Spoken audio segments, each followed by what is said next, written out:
Hello বন্ধুরা, ত্রিপুরা টেটের আরেকটি গুরুত্বপূর্ণ কোশ্চেন, যেটা পারুল প্রকাশনিক বইতে এটি রেশিও বা এই অনুপাত সমানুপাত যে চ্যাপ্টারটা রয়েছে সেই চ্যাপ্টারের একটি কোশ্চেন।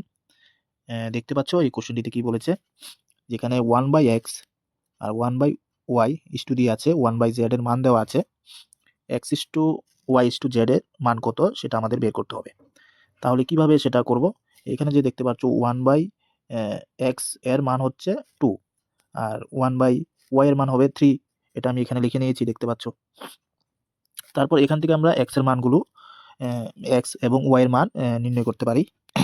কিভাবে দেখো, x/1 যেখানে লেখা আছে এখান থেকে আমরা 2 লেখা আছে, তো এভাবে আমরা গুণ করতে পারি। 2x ইকুয়াল টু কত হবে,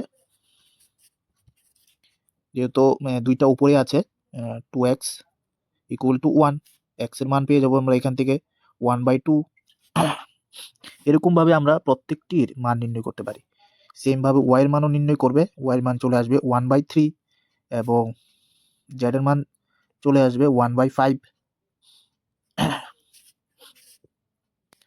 তারপর x/y/z এর মান নির্ণয় করা খুবই সহজ হয়ে যাবে।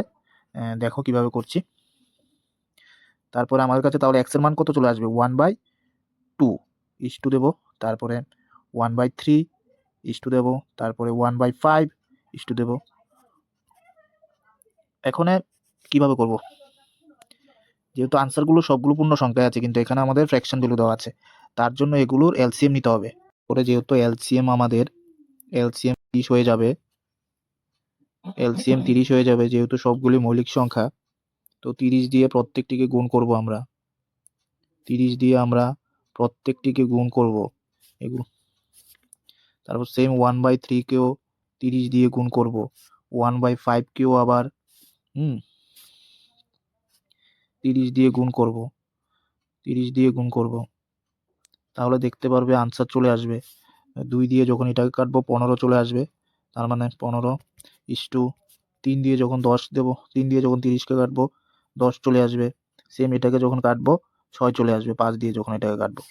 তো বুঝতে পারছো কিভাবে এটি করেছি আমি। চ্যানেলটি অবশ্যই সাবস্ক্রাইব করবে, আরও নতুন নতুন কোশ্চেন নিয়ে আসবো।